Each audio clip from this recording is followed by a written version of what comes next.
Hi, my name's Keith Barnett. I am the owner of Clean Curb Appeal. I'm on top of a roof down near Katy, Texas. And we're cleaning this roof today. Now, we've already been out here for about an hour and a half, and the majority of the roof is clean. The only thing that is lacking, honestly, is this last slope behind me, but I'm going to use this opportunity to demonstrate how this process works.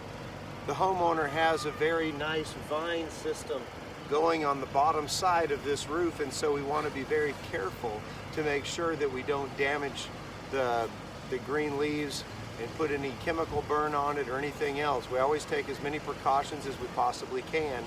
So my ground guy is on the ground, and I've just been waiting for him to come around and finish watering everything else, to come around so that we can hit this final slope of this house and then be on our way, hopefully, Lord willing, before the rain comes.